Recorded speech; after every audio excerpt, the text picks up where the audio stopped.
उपहार online TV, आशाको आवाज। त्यो हाम्रो लागि छ। अब तपाईहरुले पक्कै पनि त एउटा भन्नु तपाईको यो नेम चर्चको कार्यकारिणी समिति बसेर एउटा बोल्ड निर्णय गर्नु। हजुर फलस्वरूप तपाईहरुले यहाँ आएर दहन गर्नु। हजुर यसको पछाडी केही कारण होला त्यो बताइदिनुस् न। यो कारण चाहिँ हामीले यो कोभिडको समयमा चाहिँ हामीले कसैलाई पनि चाहे त्यो पास्टर होस् चाहे जुनसुकै व्यक्ति होस् हामी त्यहाँ लाँदैनौँ, किनभने त्यहाँ छरछिमेकीलाई असर पर्न सक्छ। त्यो छरछिमेकीलाई एकचोटि असर पर्यो दुईचोटि असर पर्यो त्यहाँको मान्छेहरूको विरोध हुन्छ के हुन्छ। अनि त्यसो गर्दाखेरि चाहिँ उहाँको एउटा इच्छा के पनि थियो भने मलाई पनि लगेर जलाइयोस्, उहाँको एउटा चाहना थियो। र उहाँको परिवार सबभन्दा अहिले अब उहाँले त अहिले भन्ने कुरो भएन, तर उहाँको परिवारबाट म धेरै तपाईँको प्रश्नको जम्मै उत्तर त मैले दिन सक्दिनँ होला, तर उहाँमा एउटा निष्खोट निस्वार्थ मात्र होइन पक्षपात रहित एउटा व्यवहार थियो। हामी धेरै पटक समस्याहरूबाट भएर गुज्र्यौँ, अप्ठ्यारो दिनहरू हाम्रो अगाडि आए, ट्रायल्सहरू आए, सधैँभरि उहाँले हामीलाई उत्साह दिनुहुन्थ्यो। म प्रार्थना गर्दैछु तपाईँको लागि। उहाँको छोरा पास्टर सामुएल कार्थर जो अहिले पनि हस्पिटलमा हुनुहुन्छ, उपचार चलिरहेछ, उहाँले भन्नुभयो मेरो आप्पालाई केही भयो भने हामी पनि जलाउने ठाउँमा नै दहन गर्ने ठाउँमा नै। दर्शकबिन जय मसीह, हार्दिक स्वागत गर्न चाहन्छु। यतिखेर काठमाडौँको यो टेकुमा छौँ। यतिखेर एउटा अत्यन्तै दुःखद समाचार, दुःखद यो मानेमा कि हामीले नेपाली इसाई समुदायका एकजना वयोवृद्ध र अति सम्मानित व्यक्तित्व जो नेपाली इसाई मण्डली ज्ञानेश्वर चर्चका वरिष्ठ र संस्थापक पास्टर समेत हुनुहुन्थ्यो, उहाँले 95 वर्षको उमेरमा परमेश्वरले उहाँलाई आफ्नो अनन्तको घरमा सदाका लागि बोलाउनु भयो। आज उहाँ प्रभुमा आज बिहान 3:15 बजे ललितपुर स्थित एउटा अस्पतालमा उहाँले अन्तिम श्वास लिनुभयो। मैले उहाँसँग बारम्बार अन्तर्वार्ता गरेको छु। उहाँले भन्दै हुनुहुन्थ्यो कि कुमार बाबु, म चाहिँ अन्तिम समयसम्म, मेरो सास रहन्जेलसम्म म प्रभुको वचन प्रचार गरिरहन पाऊँ भनेर भन्दै हुनुहुन्थ्यो। र पछिल्लो केही एक हप्ता यता बिएनबी अस्पतालमा उहाँ उपचार हुनुहुन्थ्यो र अन्ततः उहाँ चाहिँ 95 वर्षको उमेरमा प्रभुको घरमा जानुभएको छ। नेपाली इसाई समुदायको निम्ति एउटा ठुलो क्षति भएको छ। यो भौतिक क्षति मात्र हो, तर आत्मिक रूपमा उहाँ चाहिँ अन्तको घरमा सदाको लागि सुरक्षित हुनुहुन्छ। अवश्य पनि उहाँलाई एक दिन जरुर हामी भेट्नेछौँ, यो आशामा हामी बाँचिराखेका छौँ, बाँच्नेछौँ। र नेपाली इसाई मण्डलीले उहाँलाई सम्झिरहनेछ। उहाँको योगदान जसरी उहाँले कालिम्पोङमा जन्मेर 21 वर्षको उमेरमा उहाँले येशू ख्रीष्टलाई आफ्नो जीवनमा मुक्तिदाताको रूपमा ग्रहण गर्ने अवसर प्राप्त गर्नुभयो र त्यतिखेर उहाँ शिक्षण पेसामा हुनुहुन्थ्यो। शिक्षण पेसालाई छोडेर परमेश्वरको आवाजलाई सुनेर उहाँ कालिम्पोङ आफ्नो जन्मस्थल, आफ्नो परिवार आफन्तलाई छोडेर मिसनरीको साथमा उहाँ नेपाल आउनुभयो। नेपालमा आएर उहाँले सन् 1956 अथवा 57मा नेपाली इसाई मण्डली ज्ञानेश्वर चर्च स्थापना गर्नुभयो। उहाँको दर्शन थियो, उहाँले आफ्नो दौड यो 95 वर्षको उमेरमा पुरा गर्नुभयो। र नेपालमा भएका समग्र र विश्वभरमा भएका सबै नेपाली भाषी चर्चहरू, पास्टर अगुवाहरूका निम्ति उहाँ एउटा उदाहरणीय, म ठोक्काका साथ भन्न सक्छु कि उहाँ नमुना योग्य जीवन जिउनु भएको एकमात्र पास्टर हुनुहुन्थ्यो। आज मैले उहाँले भौतिक शरीर आज बिहान छोडिरहँदाखेरि काठमाडौँमा भएका विभिन्न पास्टर अगुवाहरू, दिग्गज व्यक्तित्वहरूसँग मैले उहाँहरूको विचार लिने कोसिस गरेँ। कसरी सम्झिँदै हुनुहुन्छ एउटा ऐतिहासिक व्यक्तित्व जो युग पुरुष चाहिँ आज उहाँ संसारबाट बिदा हुनुभएको छ, उहाँहरूलाई तपाईँले कसरी सम्झिँदै हुनुहुन्छ भनेर उहाँहरूको जिज्ञासा लिने कोसिस गरेको थिएँ। उहाँले भन्दै हुनुहुन्थ्यो नेपाली इसाई इतिहासको एकजना मुकुट परमेश्वरले उहाँलाई नेपालको निम्ति एउटा उपहार स्वरूप हामीलाई दिनुभएको थियो, नेपाली मण्डलीको निम्ति। उहाँको यो भौतिक रूपमा उहाँ चाहिँ बिदाई गरिरहँदाखेरि हामी धेरै दुखित छौँ र हामी श्रद्धाञ्जली व्यक्त गर्न चाहन्छौँ, परिवारप्रति समवेदना व्यक्त गर्न चाहन्छौँ भनेर उहाँहरू साह्रै दुखित भएर भन्दै हुनुहुन्थ्यो। देश विदेशबाट धेरैले फोन गरेर कल गरेर उहाँको बारेमा सहानुभूति प्रकट गर्नुभयो, परिवारका सदस्यहरूलाई समवेदना दिनुभयो, उहाँप्रति श्रद्धाञ्जली अर्पण गर्नुभयो। अनि आज हामीले फलस्वरूप उहाँको अन्त्येष्टिको लाइभ पनि प्रसारण गऱ्यौँ र यही क्रममा आज उहाँको टेकु स्थित यहाँ उहाँको भौतिक शरीर अन्त्येष्टि गरिएको छ। प्रभुका केही जनहरू, नेपाली इसाई मण्डली ज्ञानेश्वर चर्चका केही सीमित पास्टरहरू मात्रै सहभागी भएर कोभिड-19 को यो महामारीको स्वास्थ्य प्रोटोकललाई मध्यनजर गर्दै र केही सीमित अगुवाहरूको उपस्थितिमा टेकुमा उहाँको दहन गरियो।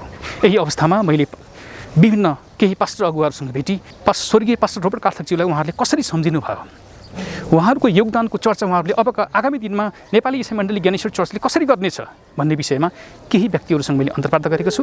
उहाँहरूसँगको यो अन्तर्वार्ता हामी तपाईँलाई सुनाउन चाहन्छौँ। सबैजनालाई जय मसीह, नमस्ते। म यहाँ यस समयमा पास्टर गुरुबा रबर्ट कार्थक, जसको आज बिहान 3:15 उहाँको निधन भएको छ। सबभन्दा पहिला त परिवारजनलाई, मण्डलीका सम्पूर्ण परिवारलाई संवेदना व्यक्त गर्न चाहन्छु। समाजले भ्याउन नसक्ने परमेश्वरको शान्ति तपाईहरु सबैसँग रहोस् भनेर प्रार्थना गर्न चाहन्छु। पास्टर गुरुबाको बारेमा हामीले के मात्रै भन्ने हो, मलाई धेरै कुरा त भन्न आउँदैन। 1993 साल जनवरी 2 तारिक बिहान 10 बजेदेखि उहाँलाई मैले भेटेको, देखेको, चिनेको। अनि उहाँ आज बिहान 95 वर्षको उमेरमा, 95 वर्ष 4 महिना 8 दिनमा आज बिहान प्रभुले उठाइ लानुभयो। उहाँको योगदानको कुरा गर्दाखेरि उहाँले हामी जस्ता व्यक्तिहरू जसको लागि परमेश्वर नपाएर छटपटेको भड्केका मानिसहरूको बीचमा सेवा गर्नलाई झन्डै 63 वर्ष अगाडि होला प्रभुले उहाँलाई नेपालमा आउने अनुग्रह गर्नुभयो। 11 जनाको सानो टोली लिएर उहाँ नेपालमा आउनुभयो उहाँको नेतृत्वमा, र त्यो मण्डली सानो मण्डली स्थापना भयो। अनि त्यो मण्डली जसलाई आज हामी नेपाली इसाई मण्डली भनेर चिन्छौँ। अनि यसमा हजारौं सदस्यहरू अहिले पनि हामी छौँ। प्रत्यक्ष रूपमा, परोक्ष रूपमा लाखौं विश्वासीहरू नेपाल अधिराज्यभरिमा हामीहरू 150 भन्दा बढी मण्डलीहरू, अनि विदेशमा पनि हाम्रा मिसनका कामहरू, परमेश्वरको कामहरू भइराखेको कुरा हामीलाई थाहा छ, हामी जान्दछौँ। अनि सबै कुराहरूको लागि परमेश्वरले आफ्नो छोरालाई चलाउनु भयो, प्रयोग गर्नुभयो। हामी परमेश्वरप्रति धन्यवादी छौँ। उहाँ यस्तो अगुवा हाम्रो लागि, यस्तो एउटा मेन्टर, एउटा यस्तो लिडर हाम्रो लागि परमेश्वरले जुटाउनु भयो, जसमा कुनै छलछाम थिएन, जसमा कुनै प्रकारको लोभ लालचका कुराहरू थिएन। एक प्रकारले भन्यो भने उहाँ त सुकुम्बासी केही पनि नभएको, तर सबै कुरा भयो। उहाँले नेपाली नागरिकता पनि लिनु भएन। हजुर, उहाँले यति वर्ष उहाँलाई धेरै अफरहरू भयो, लिनु सक्नुहुन्छ भनेर उहाँलाई भने, तर उहाँले त्यो कुराहरू छोड्नु भएन, किनभने त्यहाँ केही कुराहरू अलिकता नैतिकताका कुराहरू थिए। अनि उहाँले त्यो कुरामा कहिले पनि कम्प्रोमाइज गर्नु भएन, र आफूलाई त्यो शुद्ध, पवित्र र परमेश्वरलाई मनपर्ने र परमेश्वरको हृदयले खाएको त्यो कामको लागि उहाँले आफूलाई चोखो राख्नुभयो। धेरैजनाले उहाँलाई अफरहरू गरे, तिमीलाई म यसो गरिदिन्छु, उसो गरिदिन्छु, तर उहाँले त्यो कुराहरूमा लाग्नु भएन। खालि मण्डलीलाई, स्वपालित मण्डली कसरी हुनसक्छ, स्थानीय मण्डली कसरी हुन्छ, दुःख सुख खोले फाँडो खाएर कसरी हुर्काउन सकिन्छ। अनि हामी जस्ता व्यक्तिहरू जसलाई उहाँको शिक्षाद्वारा, उहाँको अगुवाईमा हामीहरू पालित भयौँ, हामीहरू हुर्क्यौँ। हाम्रो उहाँ बाइबल स्कुल, हाम्रो शिक्षक, हाम्रो अगुवा, हाम्रो बाबु, अनि आज हामीले हाम्रो अभिभावक गुमाएका छौँ।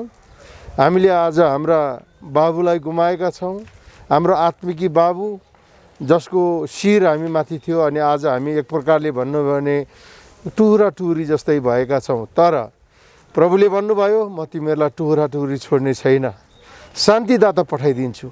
अनि त्यो शान्तिदाता आज हामीसँग हुनुहुन्छ, अनि हाम्रो मण्डलीसँग हुनुहुन्छ।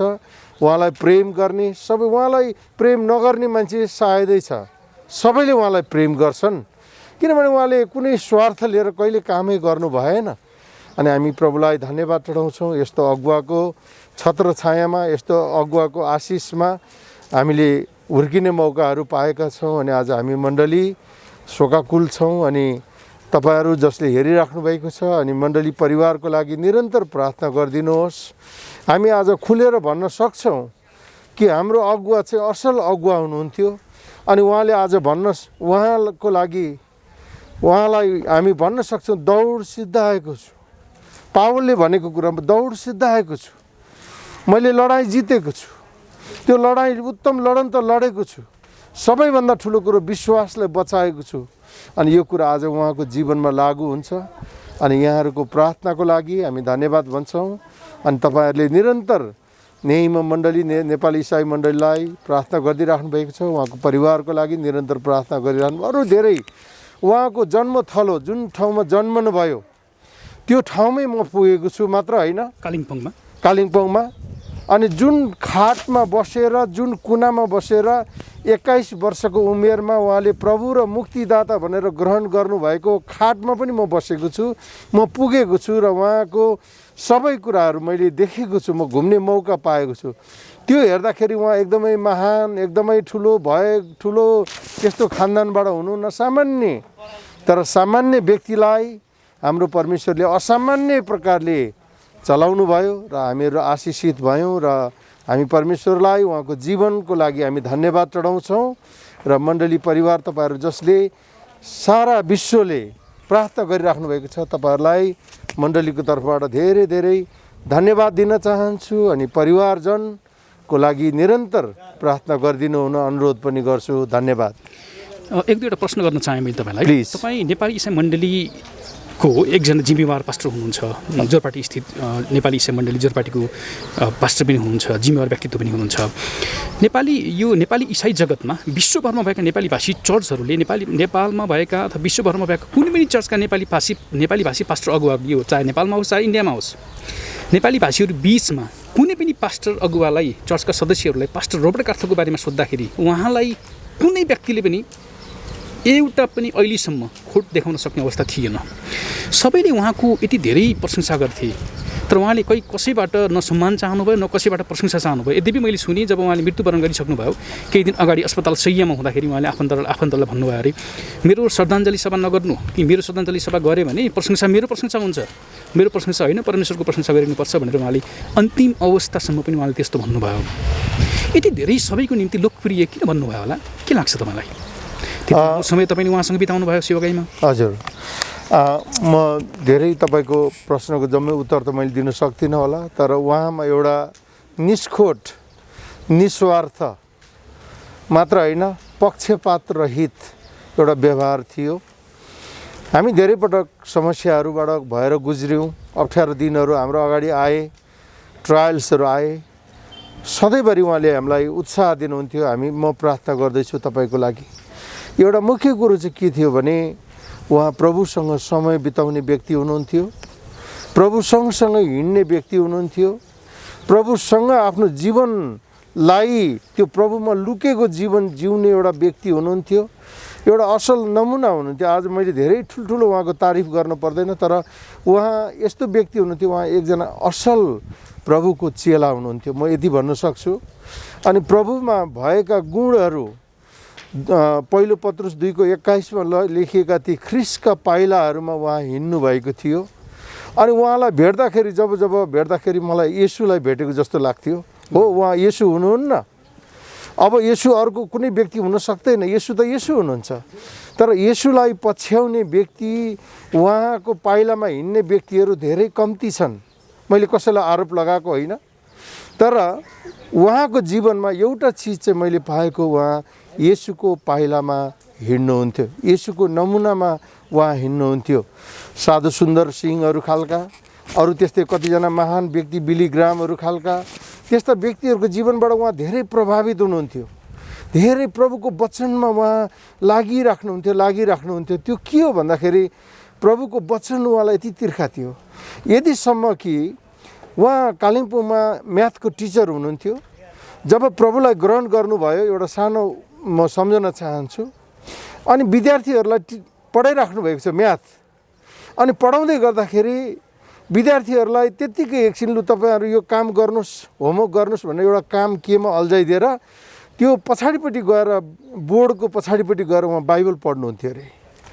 अनि उहाँले आफैलाई भन्थ्यो, मैले त एकदमै त्यो त बदमासी गरेँ, त्यो बेला त मलाई तलब दिएर त्यहाँ राखेको थियो, मैले बाइबल पढ्ने बेला त्यो थिएन, तर पनि प्रभुको वचनमा मलाई त्यति रुचि थियो।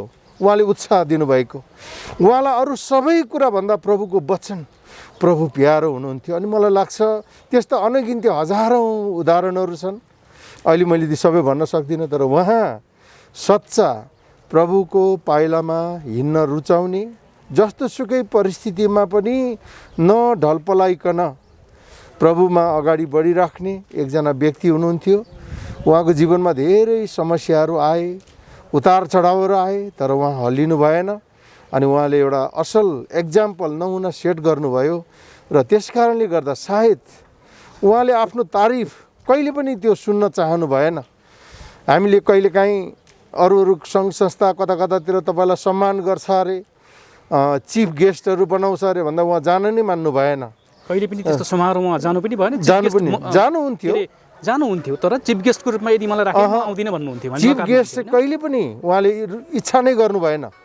चिफ गेस्टको रूपमा उहाँले त्यसलाई एकदमै सधैँ नै इन्कार गर्नुभयो। इनाम जस्तो सम्मान पत्र प्रशंसा पत्र पनि इन्कार गर्नुभयो। कतिचोटि उहाँलाई डक्टरेटको कुराहरू अफर आए देशबाट विदेशबाट, उहाँले त्यो कुराहरूलाई कहिले पनि त्यो कुरालाई ठाउँ नै दिनु भएन। यो सेवकाको जीवनबाट तपाईँ पनि अब नेपाली इसाई मण्डली अन्तर्गत एउटा ब्रान्चेस चर्चको पास्टर हुनुहुन्छ, तपाईँको जीवनमा लागू गर्नुपर्ने कुरा के छ? तपाईँले अब के अप्लाई गर्नुहुन्छ तपाईँको जीवनबाट?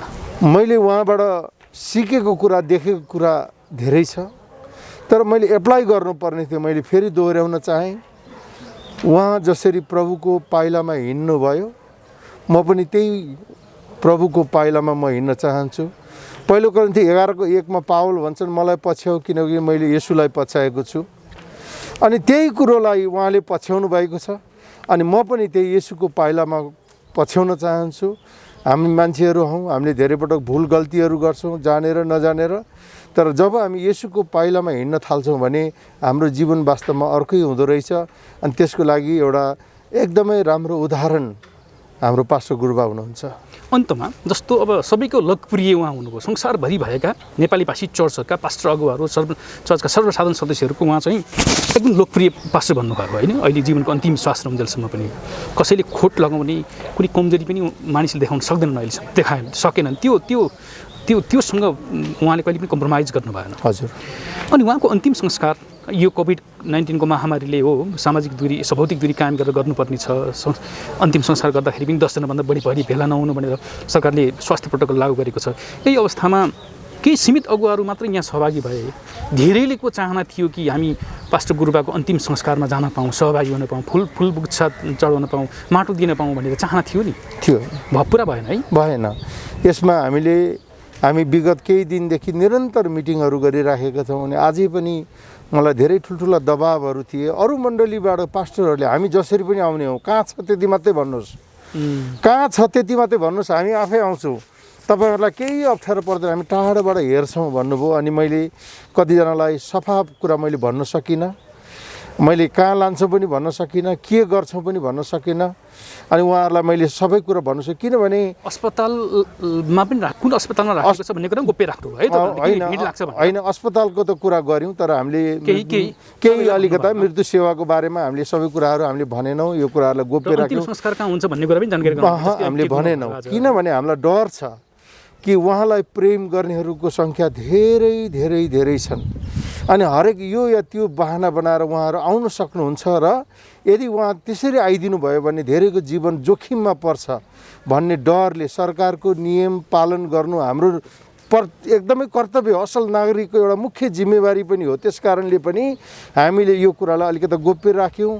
यसको लागि म माफी पनि माग्छु, परिवारको तर्फबाट क्षमा पनि माग्छु, मण्डलीको तर्फबाट, अगुवाहरूको तर्फबाट, किनभने सबै खुलेर हामी कुरा गर्नु। एकजना दिदीले भन्नुहुन्थ्यो मलाई फोन गरेर, यदि सबै कुरो भएको भए त 50,000 मान्छे जम्मा हुन्थ्यो होला। अनि हामीलाई त्यो डर थियो, कुनै न कुनै बहाना गरेर मान्छे आइपुगिहाल्थ्यो। अनि हामीले यो कुरा गोप्य राख्नु पऱ्यो, हामीलाई क्षमा गर्नुहोस्। समय, परिस्थिति, देशको कानुन मान्नु हाम्रो एकदमै कर्तव्य हो, त्यसकारण हामीले यो कुराहरू गऱ्यौँ अनि हामीले यो कुराहरू गऱ्यौँ। तर पनि तपाईँहरूको प्रार्थना, तपाईँहरूको श्रद्धा, तपाईँहरूको संवेदना परिवारप्रति जुन पठाउनु भएको छ अनि सबै परिवारप्रति हामी त्यो कन्भे गर्छौँ अनि परिवारलाई तपाईँहरूको निरन्तर प्रार्थनाको खाँचो छ। अन्तिम अर्को कुरा, जस्तो तपाईँहरू नेपाली इसाई मण्डली ज्ञानेश्वर चर्चको आफ्नै दाह संस्कार गर्ने, दहन गर्ने आफ्नै जमिन छ काठमाडौँमा। हजुर। यतिका मानिसहरूको त्यहीँ दफन गर्नुभयो तपाईँहरूको चर्चका सदस्यहरूको होइन अन्तिम संस्कार चाहिँ। तर नेपाली इसाई मण्डली ज्ञानेश्वर चर्चको जो संस्थापक हुनुहुन्थ्यो अनि उहाँ सबैका लोकप्रिय बन्नुभयो, तर अन्तिम संस्कार आफ्नै चर्चको जमिनमा तपाईँहरूले किन गर्नु भएन र यहाँ टेकु ल्याएर तपाईँले दहन पो गर्नुभयो? यो अलिकता यो जटिल प्रश्न भयो प्रश्न चाहिँ, तर पनि यसको उत्तर हामीसँग अहिले धेरै त छैन, तर उत्तर यही हो कि हामीले त्यो ठाउँ जहाँ हाम्रो लागि जग्गाहरू छ त्यहाँ हामीले लान सक्ने अवस्था भएन, किनभने हामीले त्यहाँको छरछिमेकको कुरालाई पनि ध्यान दिनुपर्ने छ, उहाँहरूको स्वास्थ्यको कुरालाई पनि ध्यान दिनु परेको छ। जुनसुकै कारणले पनि अहिले मृत्यु कोभिडको कारणले गर्दा उहाँको निधन भएको भन्ने कुरामा त त्यसमा त कम्प्रोमाइज गर्न सक्ने अवस्था छैन, त्यसमा लुकाउनु पनि छैन, हामीले लुकाउनु पर्दैन, तपाईहरुकै जमिनमा लिएर गाड्न सक्ने अवस्था एकदमै थियो त्यो गर्नु, तर अहिलेको अवस्थालाई जस्तो एउटा श्रद्धेय सम्मानित व्यक्तिलाई तपाईहरुले ल्याएर टिकुमा ल्याएर जलाइदिनु भयो भनेर भोलि सुन्नु पर्ला नि, ख्याल गर्नु त्यो हाम्रो लागि छ। अब तपाईहरुले पक्कै पनि त एउटा भन्नु तपाईको यो नेम चर्चको कार्यकारिणी समिति बसेर एउटा बोल्ड निर्णय गर्नु, फलस्वरूप तपाईहरुले यहाँ आएर दहन गर्नु। हजुर यसको पछाडि केही कारण होला, त्यो बताइदिनुस् न। यो कारण चाहिँ हामीले यो कोभिडको समयमा चाहिँ हामीले कसैलाई पनि, चाहे त्यो पास्टर होस् चाहे जुनसुकै व्यक्ति होस्, हामी त्यहाँ लाँदैनौँ, किनभने त्यहाँ छरछिमेकीलाई असर पर्न सक्छ। त्यो छरछिमेकीलाई एकचोटि असर पर्यो, दुईचोटि असर पर्यो, त्यहाँको मान्छेहरूको विरोध हुन्छ, के हुन्छ। अनि त्यसो गर्दाखेरि चाहिँ उहाँको एउटा इच्छा के पनि थियो भने मलाई पनि लगेर जलाइयोस्, उहाँको एउटा चाहना थियो। र उहाँको परिवार सबभन्दा अहिले, अब उहाँले त अहिले भन्ने कुरो भएन, तर उहाँको परिवारबाट आज बिहान मात्र हाम्रो बैठक हामीले गर्दाखेरि उहाँहरूको सर्वसम्मत उहाँको परिवारले भन्नुभयो, एकदमै स्वीकृति दिनु, उहाँहरूकै चाहना, परिवारकै भएको उहाँको परिवारको इच्छा, हजुर उहाँको परिवारको इच्छा अनुसार नै यी कुराहरू गरिएको हो। अनि मुख्य कुरा चाहिँ उहाँको छोरा पास्टर सामुएल कार्थक जो अहिले पनि हस्पिटलमा हुनुहुन्छ, उपचार चलिरहेछ, उहाँले भन्नुभयो मेरो आप्पालाई केही भयो भने हामी पनि जलाउने ठाउँमा नै, दहन गर्ने ठाउँमा नै हामीले लाने हो भनेर भन्नुभयो। अनि अहिलेको परिप्रेक्ष्यमा मलाई लाग्छ उहाँले एउटा असल नमुना सेट गर्नुभएको छ। अरू आउने पिँढीहरूलाई पनि एकदमै जग्गामै लगाएर गाड्नुपर्छ, दफनै गर्नुपर्छ भन्ने कुराबाट मलाई लाग्छ त्यो इतिहासको एउटा च्याप्टर क्लोज भयो जस्तो लाग्छ, एउटा नयाँ च्याप्टर सुरु भयो। किनभने हाम्रो आत्मा बाँचेको छ, मुख्य कुरा यो हो। अनि शरीरलाई हामीले दफन गरे पनि दहन गरे पनि त्यो शरीर चाहिँ यो लडिराखेको छ, महामारीसँग आक्रान्त छ, यही अवस्थामा तपाईले यसलाई मध्यनजर गर्दै अन्ततः तपाईहरुले टेकुमा ल्याएर हजुर परिवारको सहमतिमा। अन्तमा अर्को कुरा, जस्तो अहिले जब आज बिहान 3:15 बजे उहाँले भौतिक शरीर छोड्नुभयो, प्रभुको घरमा अनन्तको लागि उहाँ जानुभयो, त्यसमा कुनै प्रश्न छैन, शङ्का छैन। तर जब उहाँको निधनको खबर आयो, सोसियल मिडिया यतिखेर यति धेरै छाइराखे, सोसियल मिडियाका पोस्टहरू, उहाँको श्रद्धाञ्जलीको समवेदनाको पोस्टले यति अहिले छाइराखेको छ, एकदमै भनौँ न बाक्लो देखिराखेका छौँ हामीले सोसियल मिडियामा। यतिखेर सोसियल मिडिया मार्फत आफ्नो श्रद्धाञ्जली, उहाँप्रति श्रद्धाञ्जली र परिवारका सदस्यहरूप्रति समवेदना प्रकट गर्नेहरूलाई तपाईँको सन्देश के छ, के भन्न चाहनुहुन्छ तपाईँको कार्यकारिणीको तर्फबाट? सर्वप्रथम हाम्रो कार्यकारिणीमा यो कुरा उठेको थियो, अनि कतिवटा अलिकता भ्रामक खालको कुराहरू पनि कता कता उठेको हामीले सुन्यौँ। तर हामीले के गर्यौँ भने सबैलाई आफ्नो भावना व्यक्त गर्ने अधिकार छ। उहाँ चाहिँ नेइमको मात्र नभएर नेपाली जगतको पास्टरहरू, नेपाली जगतको अगुवा, एउटा धरोहर, एउटा मुख्य व्यक्ति नै हुनुहुन्थ्यो। अनि सबैलाई त्यो अधिकार थियो। कति पास्टरसँग मैले भन्दाखेरि उहाँहरू युग पुरुष हजुर, अनि नेपाली मण्डलीको ती सबै कुराहरू भन्दा कस्तो लाग्ला मलाई थाहा छैन, तर पनि तपाईँले ठिकै भन्नुभयो। अनि उहाँलाई प्रेम गर्ने चाहिँ मण्डली हाम्रो भित्र मात्रै होइन, नेपालमा औँलामा गर्न सक्ने मण्डली व्यक्तिहरू हुँदा, मण्डली होइन व्यक्ति हुँदा उहाँ सेवकाई सुरु गर्नुभएको, अनि सबैले आदर गरेको व्यक्ति। अनि उहाँहरूले आफ्नो भावनाहरू व्यक्त गर्नुभयो, अनि विभिन्न रूपमा आफ्ना फोटोहरूद्वारा होला, शब्दहरूद्वारा होला, परिवारलाई सहानुभूति दिएर होला, विभिन्न प्रकारले मेरो बिहानभरि आजको कामै फोन उठाउने, जवाफ दिने। कति धेरैसँग त म माफी माग्छु, तपाईँहरूको फोन मैले काटेको छु, आज लाइन काटेको छु, सरी भनेको छु, किनभने यति धेरै देश विदेशबाट उहाँलाई त्यो खालको उहाँको बारेमा कुराहरू लेखिएको छ, भनिएको छ, फोन गरिएको छ। तपाईँलाई सबैलाई सहानुभूति व्यक्त गर्ने, परिवारजनलाई, मण्डलीको लागि सहानुभूति व्यक्त गर्नेहरू सबैलाई नेपाली इसाई मण्डलीको तर्फबाट म तपाईँहरूलाई धन्यवाद भन्न चाहन्छु अनि तपाईँहरूको प्रेम प्रभुप्रति तपाईँले राख्नुभएको श्रद्धाको लागि म एकदमै आभारी छु र यो श्रद्धाको म कदर गर्न चाहन्छु। Thank you very much. धेरै धन्यवाद। दर्शकबिन आजको यो संवाद तपाईँलाई कस्तो लाग्यो? नेपाली इसाई मण्डली ज्ञानेश्वर चर्चका वरिष्ठ पास्टर रोबर्ट कार्थक जो प्रभुमा विश्राम लिनुभएको छ, 95 वर्षको उहाँ हुनुहुन्थ्यो र 96 वर्षमा उहाँ प्रवेश गर्दै हुनुहुन्थ्यो। 95 वर्ष पुरा गरेर 96 वर्षमा हिँडिरहँदाखेरि यति लामो आयु संसारमा यस्ता व्यक्तिहरू थोरै मात्रै बिरलै मात्रै जन्म हुन्छन्। मैले भन्ने गरेको छु, उहाँ एउटा युग पुरुष हुनुहुन्थ्यो। एक युगमा यस्ता व्यक्तिहरू एकपटक मात्र जन्म हुन्छन्। सबै व्यक्तिहरू यस्तै हुँदैनन् र परमेश्वरले नेपाल देशको निम्ति, विश्वभरमा भएका नेपाली भाषीहरूको निम्ति, नेपाली भाषी चर्चहरूको निम्ति एउटा उपहारको रूपमा, मुकुटको रूपमा, युग पुरुषको रूपमा उहाँलाई दिनुभएको थियो। आज उहाँले भौतिक शरीरमा विश्राम लिनुभएको छ, आनन्दको घरमा उहाँ परमेश्वरसँग जानुभएको छ। तर हामी एउटा आशा लिएर बाँच्छौँ। हामी एक दिन जरुर उहाँलाई भेट्नेछौँ। उहाँलाई विश्वास गर्ने मानिसहरूलाई, उहाँलाई विश्वास गर्नेहरू हामी जरुर, उहाँलाई परमेश्वरलाई विश्वास गर्नेहरू हामी जरुर एक दिन उहाँलाई भेट्नेछौँ र उहाँले ठुलो मुकुट प्राप्त गर्नुभएको छ। उहाँको एउटा सादा जीवन र उच्च विचार थियो। कहिले पनि उहाँले सम्मान कहिले पनि खोज्नु भएन। हेर्नुहोस् है, यतिसम्म लोकप्रियता उहाँले कमाउनु भयो, यति ख्याति कमाउनु भयो, कहिले पनि उहाँ चाहिँ म सम्मान पाउन योग्यको छैन। सम्मान त परमेश्वर मात्र, सम्मान पाउनको निम्ति त परमेश्वर मात्र योग्यको हुनुहुन्छ। मलाई चाहिँ कुनै संस्थाले, कुनै व्यक्तिले, कुनै मिसनरीले, कुनै विदेशमा भएका मिसनरी अथवा संस्थाले मलाई सम्मान नगरोस्, परमेश्वरलाई सम्मान गरोस् भनेर भन्दै हुनुहुन्थ्यो। यद्यपि उहाँ जब अस्पताल शय्यामा हुनुहुन्थ्यो, उहाँले भन्दै हुनुहुन्थ्यो आफन्तसँग जब उहाँ जीवित हुनुहुन्थ्यो, मेरो श्रद्धाञ्जली सभा नगर्नु, मेरो श्रद्धाञ्जली सभा आयोजना गरेर धेरै मानिसहरूको भिड मानिसलाई ग्यादरिङ गरेर श्रद्धाञ्जली सभा नगर्नु, त्यसो गर्दाखेरि मेरो प्रशंसा हुन्छ, मेरो प्रशंसा नगर्नु, परमेश्वरको प्रशंसा गर्नु भनेर उहाँले यति ठुलो एउटा उदाहरण छोडेर नेपाली मण्डलीको निम्ति छोडेर जानुभएको छ। आज नेपाली भाषी मण्डलीहरू अहिले देश नेपालमा, विश्वभरमा नेपाली भाषी चर्चहरू यति परमेश्वरले यति वृद्धि विकास गर्दै हुनुहुन्छ। उहाँको ठुलो जागृति नेपाली चर्चमा हुँदैछ। आज उहाँ जस्ता वयोवृद्ध, उहाँ जस्ता एउटा ऐतिहासिक, एउटा नेपाली मण्डलीको निम्ति एउटा मुकुट र युग पुरुष जस्ता व्यक्तिले जसरी उहाँहरूको त्याग तपस्याको कारणले गर्दा आज नेपालमा नेपाली मण्डलीहरू वृद्धि विकास भएका छन्। उहाँहरूको योगदानको चर्चा गर्दै गरौँ। उहाँलाई सम्झेर मात्र पुग्दैन, तर उहाँले नेपाली मण्डलीको निम्ति जति कुरा गरेर छोडेर जानुभएको छ, जुन योगदान गरेर जानुभएको छ, त्यो योगदानलाई हामी आफ्नो जीवनमा उतारौँ, प्र्याक्टिकल जीवनमा लागू गरौँ। यही भन्दै कार्यक्रमबाट म कुमार सिंह विष्ट बिदा हुन चाहन्छु। हवस् त, जय मसी।